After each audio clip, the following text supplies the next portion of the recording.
10월에 접어들어서 선지서 말씀을 읽어가는데요. 이 선지서 말씀을 읽어가면서 또 우리의 시대를 한편으로 돌아보고 또 우리가 오늘 어떻게 살아야 될까 하는 교훈들을 날마다 되새기고 있습니다. 이 선지서를 읽어가는 특징, 그것은 이 선지서는 모세를 통해서 주신 5권의 성경, 창세기, 출애굽기, 레위기, 민수기, 신명기, 이 모세 5경을 자신들의 시대 속에서 그 말씀을 어떻게 해석을 하고 또 그 말씀을 어떻게 적용해 하며 살아야 되는지 이것을 잘 보여준다 하겠습니다. 그래서 이런 선지서를 읽을 때는 그 시대를 잘 살피는 지혜를 갖는 것이 대단히 중요하고요. 또 그 말씀을 통해서 자신의 시대 가운데 하나님께서 무엇을 참으로 기대하실까, 원하실까 하는 것을 살펴보는 것이 대단히 중요합니다. 시대를 분별하면서 하나님께서 주시는 말씀을 잘 듣고 순종하는 일, 이것이 가장 복된 성도의 길이라고 하는 겁니다. 하나님께서 성도를 양육하실 때 하나님은 2가지 특별한 방법을 사용하십니다. 하나는 당근, 또 하나는 채찍이라 말할 수 있을 것입니다. 당근은 하나님께서 그 백성들을 위로하시고 격려하시고 그들에게 힘을 북돋아 주셔서 그들로 하여금 믿음의 길을 잘 걸어가도록 독려하는 방법이라면, 또 하나의 방법은 그들이 채찍을 통해서 자신들이 과연 지금 어디로 가고 있는가를 되돌아보고 자신들의 삶을 고치고 새롭게 하는 그런 방법이 될 것입니다. 대부분의 선지서의 특징은 어디에 많이 무게중심이 있을까요? 격려보다는 자신들의 시대를 잘 짚어보는 그런 성격이 강하기 때문에 채찍에 가까운 말씀들이 많이 주어지는 겁니다. 그걸 통해서 그 시대에 주어졌던 말씀을 여전히 오늘을 살아가는 저와 여러분에게 주시는 말씀으로 잘 받아서 점검하고 돌아보고 새롭게 하는 그런 일들이 우리에게 필요하다는 겁니다.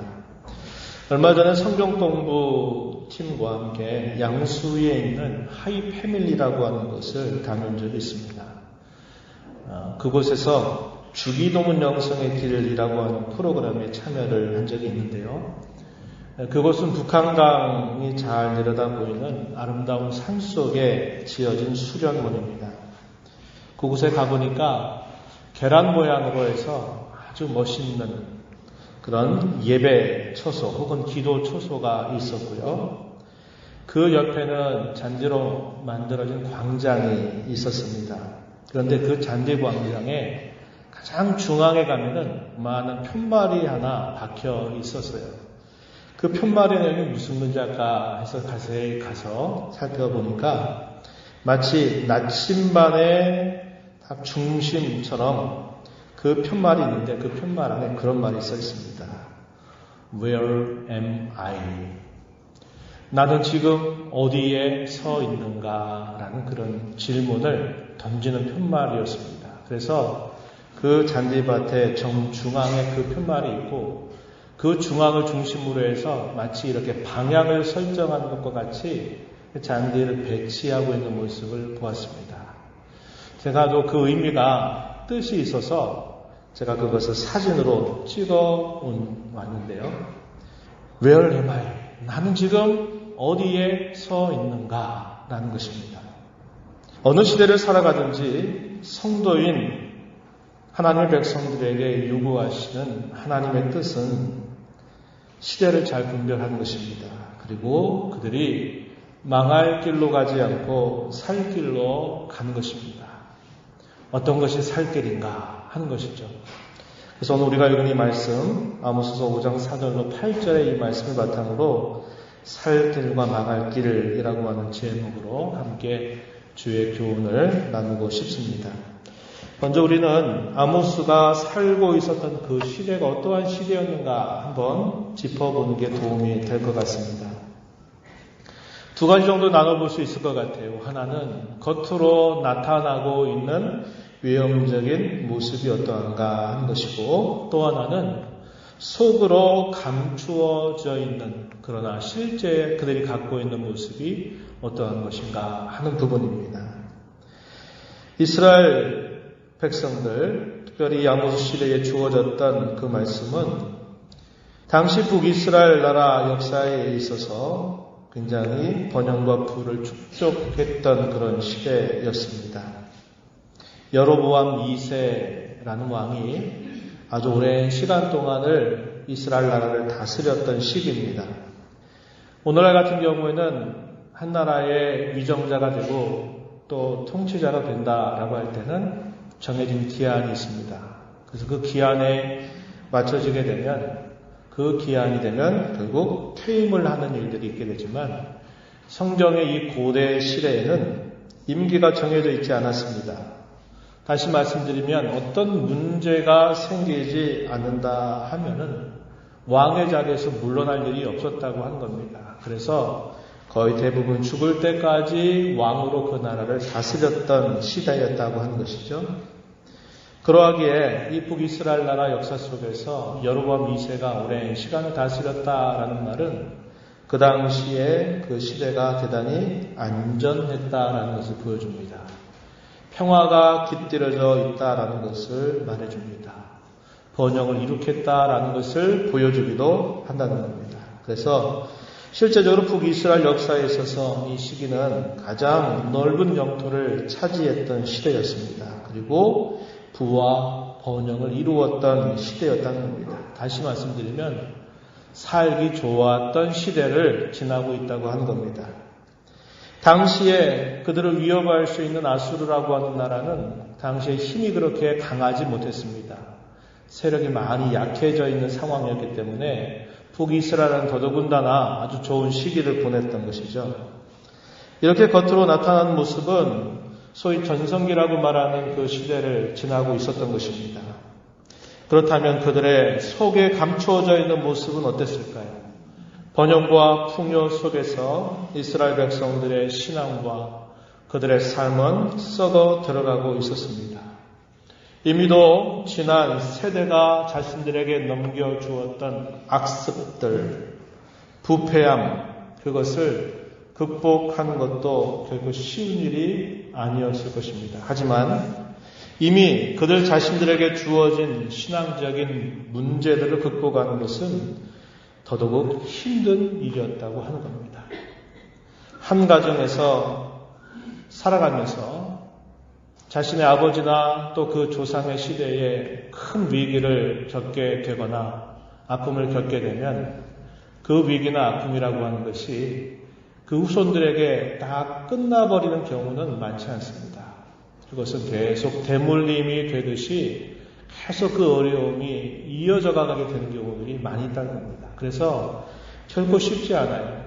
어린 시절에 그 자라온 환경에 의해서 그 사람의 기질이라든지 성격이라든지 그 사람의 모습이 큰 영향을 받게 되는 겁니다. 물려져 내려오는 그런 좋지 않은 것들, 어려움들을 극복해 가는 것도 결코 쉬운 일이 아니지만 여전히 자신이 한 인생으로 자신의 주어진 삶을 살아가면서 만나는 또 많은 다양한 문제들이 있다는 겁니다. 그래서 이런 문제 저런 문제들이 얽히고 설켜가면서 우리의 인생을 살아가게 될 때가 참 많이 있다고 하는 겁니다. 그런데 이스라엘 나라도 마찬가지라는 겁니다. 북이스라엘 나라에 있어서 하나의 큰 패단은 뭐냐면 그들이 하나님을 떠났던 그 길을 계속적으로 되물려 주었다고 하는 겁니다. 그래서 당시 이 북이스라엘 나라도 자신들에게 넘겨진 악습과 부패를 극복하는 것도 참 어려웠을 뿐만 아니라 이미 그들 자신에게 주어져 있는 이런 신앙적인 많은 문제들도 결코 극복하는 게 쉽지 않았다고 하는 것이에요. 번영과 풍요는 더욱더 신앙의 위기를 가져다 주었습니다. 하나님과 맺은 언약 관계는 매우 해이해졌고 종교적인 부패로 참 종교의 순수성이 사라져 버렸습니다. 이런 분위기는 당시에 비슷한 시대를 살면서 활동했던 여러 선지자들, 예를 들면 이사야 선지자라든지 또 미가 선지자, 또 더 가까이는 호세아라고 하는 선지자들의 글을 통해서 살펴볼 때에도 충분히 그런 상황을 우리에게 알려주고 있습니다. 겉으로는 빛이 나고 있고 번영과 풍요를 이루지만 속으로는 썩어져 가고 있는 시대였다고 하는 겁니다. 이것을 두 가지의 말로 이렇게 표현해 보고 싶어요. 여러분 잘 아시는 표현입니다. 빛 좋은 개살구라는 말, 또 하나의 표현이 함몰 웅덩이 증후군 혹은 함몰 웅덩이 현상이라고 하는 것입니다. 빛 좋은 개살구라는 말은 우리 잘 알고 있는 말이죠. 겉은 아주 먹음직스럽게 빛이 나고 있는데 먹어서 보려고 하니까 속이 썩어져 있는 모습을 보이는 것을 말합니다. 겉은 번지르한데 속은 부패한 그런 상태를 일컫는 말이 될 겁니다. 함몰 웅덩이 증후군 혹은 함몰 웅덩이 현상이라고 하는 것은 우리가 얼마 전 좀 됐지만 싱크홀이라고 하는 것 때문에 사회적인 문제가 됐던 것을 우리가 기억하죠. 갑자기 가던 중에 차가 큰 웅덩이 안으로 떨어져 버리게 되는 일들. 알고 보니까 그 속이 계속적으로 잠식이 되더니 결국은 그 속이 비어버려 있는 상태가 되니까 그 무게를 이겨내지 못해서 움푹 꺼져버리는 그런 홀. 이것을 우리가 싱크홀이라 이렇게 알고 있는 겁니다. 어느 정도의 무게를 견디다가 그 무게를 견딜 만한 임계치를 넘어서게 되면은 갑자기 붕괴되고 무너져 버리는 것을 말하는 것입니다. 이 함몰 웅덩이라고 하는 말은 미국의 플로리다 지역에 사는 사람들에 의해서 이 말이 붙여졌다고 합니다. 집안에 갑작스러운 침하가 일어나면서 생긴 웅덩이를 뜻하는 말입니다. 이 함몰 웅덩이가 무서운 것은 뭐냐? 일정 견딜 수 있는 그 무게까지는 아무런 문제가 없다는 거예요. 그런데 그 무게를 견디지 못할 임계치가 지나버리게 되면 서서히 꺼지는 게 아니라 갑자기 확 무너져 내리는 문제라고 하는 겁니다. 순간적인 붕괴가 갑자기 일어나는 것을 말하는 겁니다. 조금씩 무너져 내리게 된다면 대비를 할 수 있을런지 몰라요. 그런데 어느 순간 갑자기 땅이 꺼져버려서 무너져 내리게 된다면 결코 그런 문제를 대비할 수가 없다는 겁니다. 그래서 이것이 대단히 무섭다고 하는 것이죠. 이런 현상은 우리의 신앙 세계에 있어서도 또 우리의 내면에 있어서도 일어날 수 있는 현상이라는 겁니다. 그래서 이걸 두고 함몰 웅덩이 현상 혹은 함몰 웅덩이 증후군 이렇게 부르고 있다는 겁니다. 우리가 이스라엘의 분열 왕국의 역사를 쭉 살펴보면요. 이스라엘 역사가 이것을 너무 분명하게 보여주는 겁니다. 물론 여러 가지 조짐들은 있었어요. 그러나 잘 버티고 지나가다가 갑작스럽게 한꺼번에 패망하게 되는 일들이 나타났다는 겁니다. 이미 돌이킬 수 없는 상황이 되어버려서 결국 북이스라엘 나라 나수르라고 하는 나라에 의해서 남유다는 바벨론이라고 하는 나라에 의해서 패망을 당하는 사건이 있었다고 하는 겁니다. 우리가 살고 있는 이 시대는 어떨까요? 아무런 문제가 없을까요? 괜찮을까요? 우리는 이런 질문들을 우리 자신에게 또 서로에게 던져보는 자세가 필요하다고 하는 겁니다. 이런 문제는 어떤 한 시대에 제한된다 볼 수 없습니다. 사람의 부패한 본성과 끊임없이 연결되고 있는 문제이기 때문에 어느 한 시대의 어떤 특정한 상황에만 제한되는 것이 아니라 모든 시대를 살아가는 성도들에게 역시 마찬가지 현상이 될 수 있다는 것을 우리는 늘 우리 마음에 새기면서 살아가야 한다는 겁니다.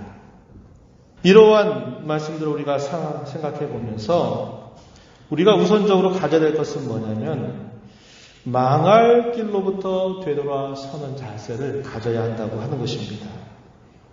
그러기 위해서는 내가 지금 어디에 서 있는가? Where am I? 나는 지금 어디에 서 있는가? 하는 이런 질문들을 우리가 던지는 자세가 필요합니다. 내가 살고 있는 이 시대를 잘 읽어낼 수 있는 것이 대단히 중요하다는 겁니다. 선지서들이 보여주는 안목이 바로 그런 것입니다. 또 신앙을 제대로 갖고 있는 사람들이 마땅히 가져야 할 안목이 바로 그러한 것입니다. 나는 지금 어디에 서 있는가? 지금 우리는 어디에 서 있는가? 하는 이런 질문들을 던지면서 잘 살펴보는 자세가 필요하다는 겁니다. 이 시대를 분별한다고 하는 결코 쉬운 문제가 아니에요. 더더군다나 이런 것들을 분별하는 일 자체를 별로 관심을 두지 않고 있다고 하는 겁니다.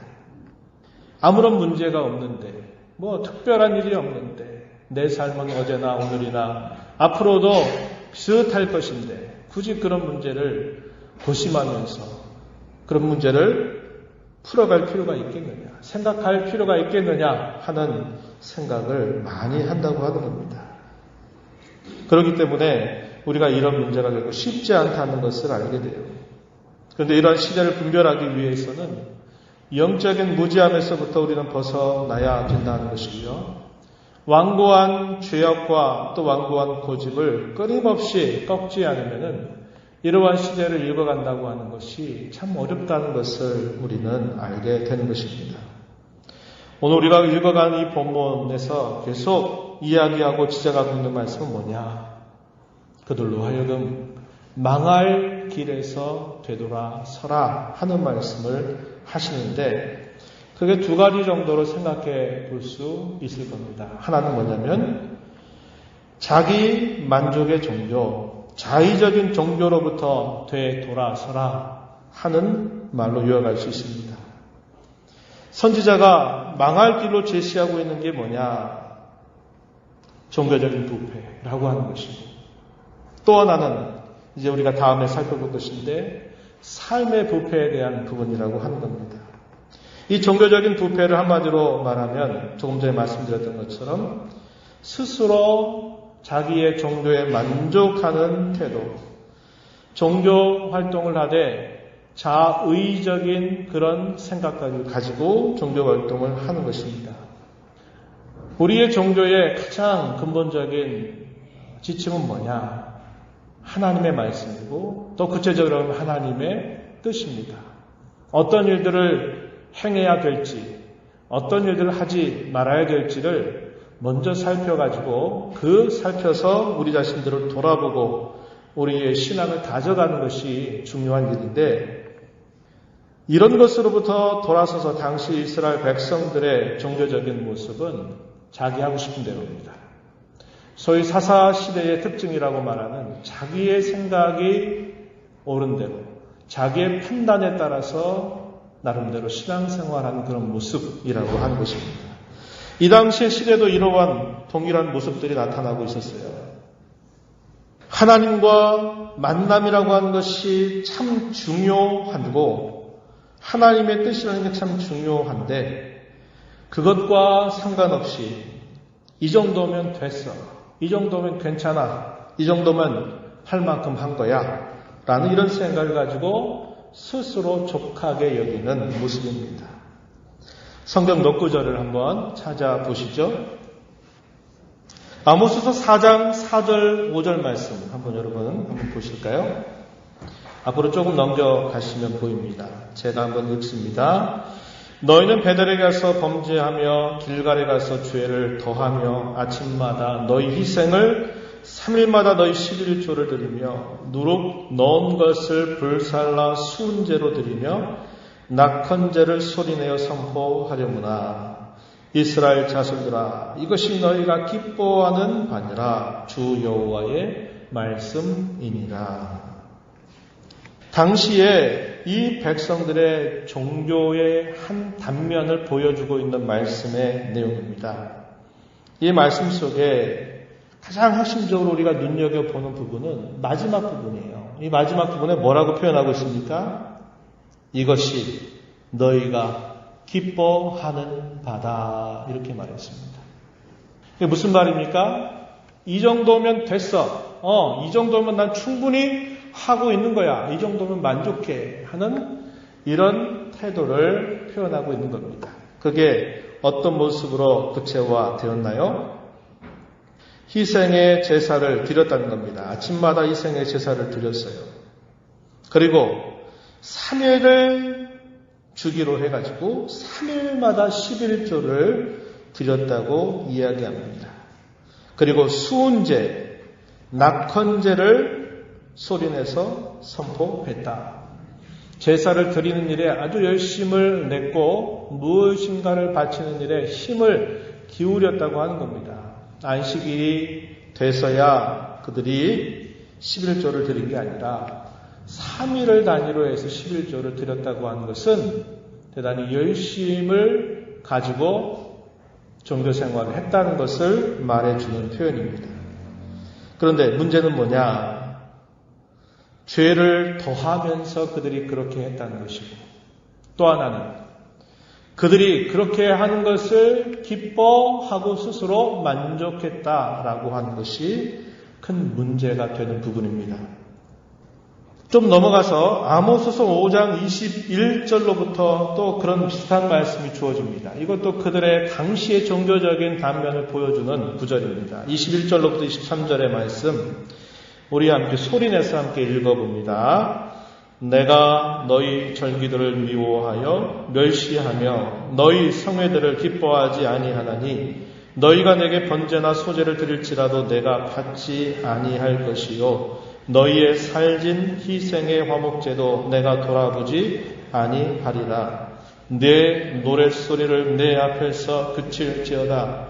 내 비파 소리도 내가 듣지 아니하리라. 아멘. 하나님께서 절기를 미워하시고 멸시하시며 기뻐하지 않는다라고 말씀을 하십니다. 번제나 소제를 드려도 내가 그것을 연락하지 않겠다라고 말씀합니다. 살진 희생의 화목제도 내가 돌아보지 않겠다라고 말합니다. 그들의 노랫소리, 그들이 소위 찬송한다고 말하는 그런 소리를 내 앞에서 더 이상 하지 말아라. 내 비파 소리도 내가 듣지 않겠다라고 말합니다. 하나님은 그 자체를 중요하게 여기지 않는다는 것을 우리에게 말해줍니다. 오늘날 말로 바꾸면 무슨 말입니까?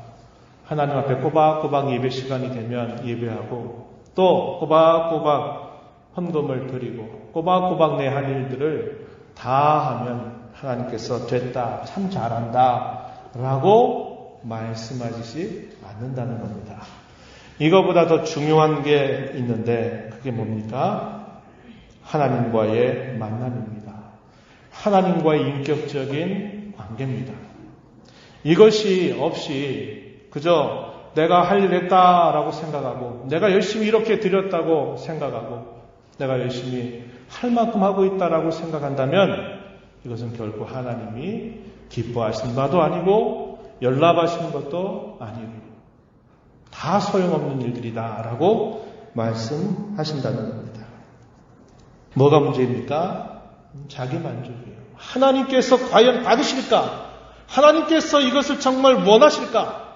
하나님께서 이것을 어떻게 생각하실까를 생각을 하고 우리의 마음을 점검하고 하나님께서 원하시는 그 방법과 길을 따라서 하나님 앞에 나아가고 하나님을 배움는 신앙 자세를 가져야 되는데 자기 뜻대로 자기 하고 싶은 대로 자기 결정대로 그렇게 하면서 스스로 만족하는 거죠. 새벽 시간에도 그런 얘기를 나눴습니다만 우리가 그렇게 생각하는 거예요. 예배 시간 나왔으니 나 오늘 하나님께 예배했다. 오늘 주일인데 내가 다른 데 가지 않고 나는 예배 자리에 있었다. 그러니 주일 성수했다. 이렇게 생각하는 것입니다. 더 한 번 더 물어야죠. 하나님께서 당신이 드리는 그 예배를 하나님이 받으셨다는 것을 당신은 알고 있습니까? 당신이 주일을 지켰다고 말하는 그 주일을 지켰다는 것이 하나님께서 과연 그렇게 인정하시겠습니까? 라고 한 번 더 묻고 우리의 걸음을 돌아보아야 되는데 나는 내 할 일 했다. 내가 할 수 있는 일 했다. 라고 생각하고서는 됐다. 스스로 그것에 만족하고 마는 것입니다. 우리 하나님 결코 그런 분이 아니라고 하는 거죠. 거듭 우리가 말씀을 통해서 확인하지만 하나님은 우리에게 인격이라는 것을 창조하신 분이에요. 왜? 하나님 스스로가 그런 인격을 가지고 계신 분이기 때문에. 그러나 고대 근동의 모든 신들은 다 사람이 만든 수공물이죠. 사람이 자기 좋은 대로 만들어 놓은 그 신상 만들고 그 장소를 만들어서 거기에서 자기 일하고 싶은 열과 성을 다해서 자기들이 원하는 것 들어달라고 신에게 빌고 드리고 드리는 일을 하는 것입니다. 그 신이 그것을 어떻게 여기느냐는 중요하지 않아요. 내가 이렇게 공을 들여서 내가 당신에게 이렇게 하니 내가 원하는 복을 달라라고 말하는 겁니다. 더 이상 그 이상도 그 이하도 아닌 것이죠. 그러나 하나님 결코 그러한 분이 아니시라는 것을 성경 우리에게 가르쳐주고 있는 겁니다. 이러한 백성들을 향해서 하나님께서는 그들에게 심판을 경고하십니다. 아모스서 5장 18절, 20절 말씀 한번 보시면 이렇게 말합니다. 화 있을진저, 다르게 말하면 저주를 받을지어다 이 말입니다. 여호와의 날을 사모하는 자여, 너희가 어찌하여 여호와의 날을 사모하느냐? 그날은 어둠이요 빛이 아니라 여호와의 날은 빛없는 어둠이 아니며 밤낮 없는 캄캄함이 아니냐. 여호와의 날을 사모했다는 거예요. 누가요? 당시 백성들이. 자기들이 이 정도 하고 기뻐하고 그러면서 여호와의 날을 사모했다는 겁니까? 뭘 사모했을까요? 우리가 이만큼 했으니 우리에게 여호와께서 복을 더해주세요. 우리가 원하는 거 더 채워주세요. 라고 계속 요구를 했던 겁니다. 그래서 응답받는 것, 여호와께서 자신들에게 복을 내려주실 그 날을 기대했던 겁니다. 그런데 하나님 뭐라고 말씀하세요?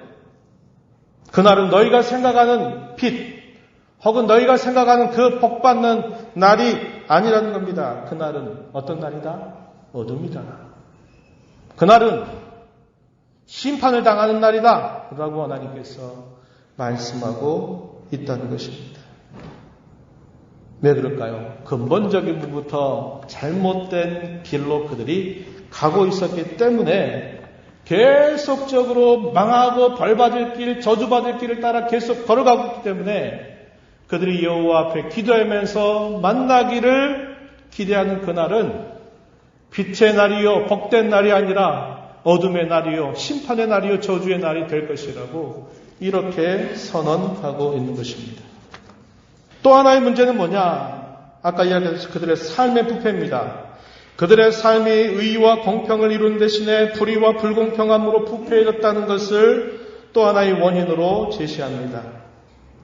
우리가 지금 살아가고 있는 우리 한국 사회는 참으로 극한 정치적 대립을 그리고 격변을 겪고 있는지 모릅니다.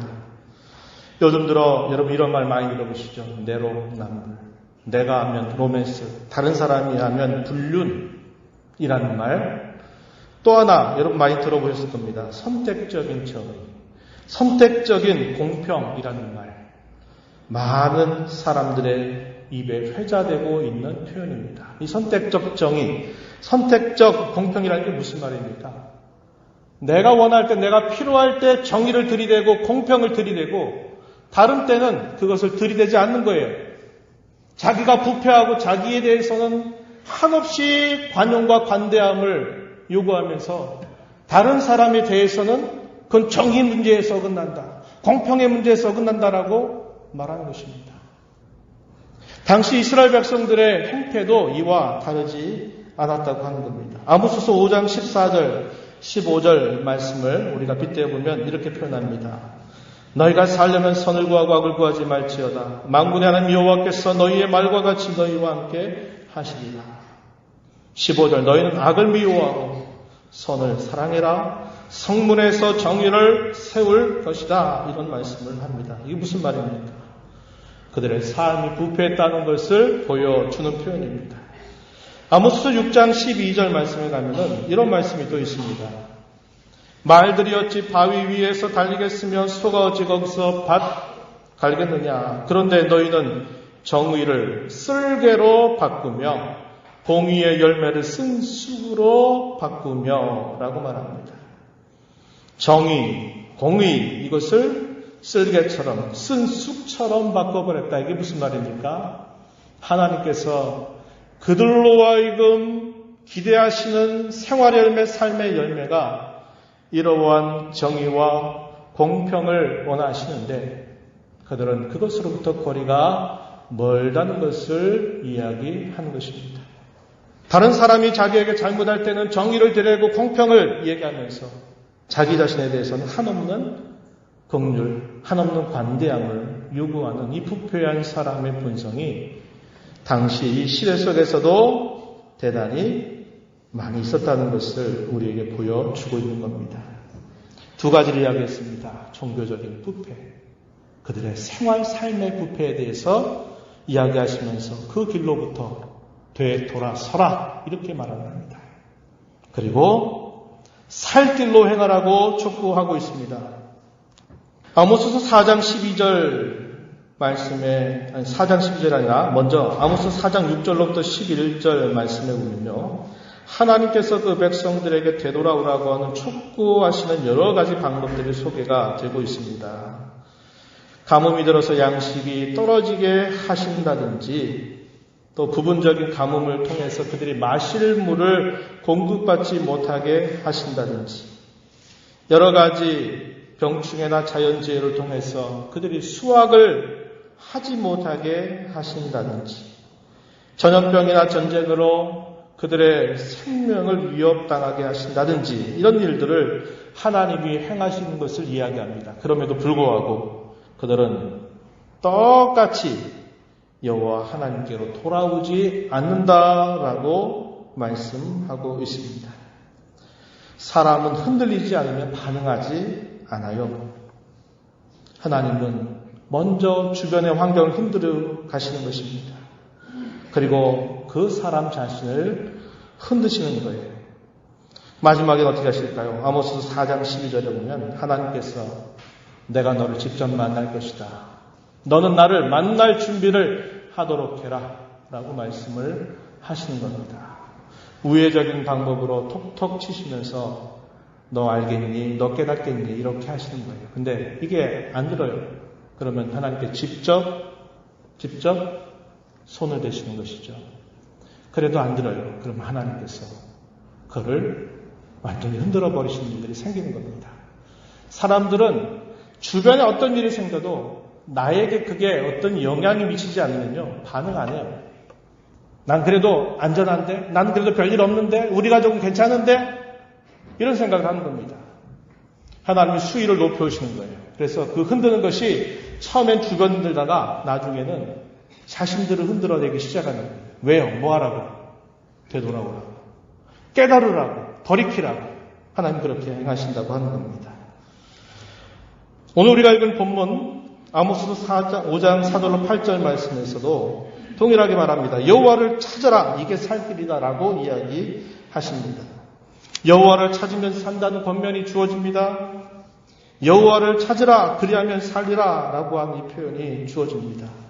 우리가 읽은 본문 5장 4절, 6절, 8절 이 표현이 계속 반복이 되고 있습니다. 4절 말씀에 너희는 나를 찾으라 그리하면 살리라. 6절에 가면 너희는 여호와를 찾으라 그리하면 살리라. 8절에 가면 묘성과 삼성을 만드시며 사망의 그늘을 아침으로 바꾸시고 낮을 어두운 밤으로 바꾸시며 바닷물을 불러 지면에 쏟으시는 이를 찾으라. 그의 이름이 여호와시다. 이렇게 이야기를 하시고 계십니다. 행하나 베델로 가지 말아라. 행하나 길갈로 들어가지 말아라. 브엘세바로도 나아가지 말아라. 우회하는 방법으로 어떻게 뭔가 스스로 살 길을 찾아보려고 하지 말아라는 겁니다. 하나님께서 우회하지 말고 너희는 나를 찾아라. 그래야만 산다라고 말씀하시는 것입니다. 그 하나님이 누구신가? 8절에서 읽었던 말씀처럼 그 하나님은 사망의 그늘을 아침으로 바꾸신다. 이게 무슨 말입니까? 어두움을 빛으로 바꾸신다. 또 다음 표현, 낮을 어두운 밤으로 바꾸신다.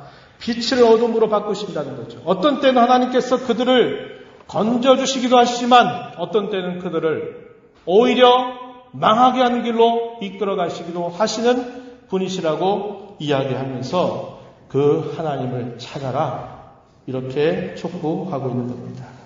그들에게 약속의 말씀이 주어지죠. 그 약속이 뭡니까? 아모스 5장 14절 15절에 보면은 14절에서 이렇게 말합니다. 만군의 하나님 여호와께서 너희의 말과 같이 너희와 함께 하실 것이다. 15절 또 이렇게 말합니다. 만군의 하나님 여호와께서 혹시 요셉의 남은 자를 불쌍히 여기시리라. 하나님 명령하실 때는 반드시 그 약속을 덧붙여 주시고 계신다는 겁니다.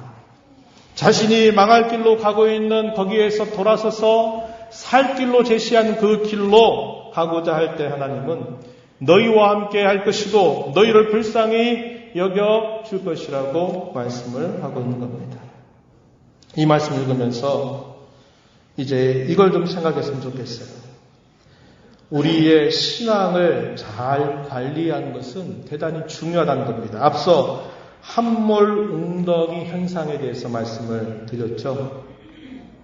우리의 속이, 우리의 내면이 탄탄하지 않으면 우리의 겉모습이 아무리 괜찮하고 아무리 멋져 보이고 아무리 그것이 좋아 보인다 할지라도 머지않아 일순간에 그 모든 것들이 다 무너지는 때가 찾아온다는 것을 우리는 기억해야 합니다. 그 내면이 뭡니까? 하나님과의 관계입니다. 하나님과의 만남입니다. 하나님과의 교제입니다. 이게 없으면 다른 모든 것들은 다 소용없는 것이 되고 만다고 하는 것이에요. 마지막으로 되물어야 합니다. 나는 지금 어디에 서 있는가? 나는 지금 어디로 가고 있는가? 내가 가는 이 길은 살 길로 가고 있는 것인가? 나는 지금 망할 길로 가고 있는가? 라는 것을 끊임없이 되돌아보는 자세를 갖자는 것입니다. 저와 여러분 예수 그리스도의 대속으로 말미암아 살리심을 받은 영생을 받은 사람들입니다. 그러니 저와 여러분은 위의 것을 구하며 살아야 할 사람들이라고 하는 거예요. 근데 그 영생은 이미 우리에게 주어졌지만 그 영생이 완성되는 것은 우리의 죽을 때까지 남아있다는 거예요. 곁길로 가면 안 됩니다.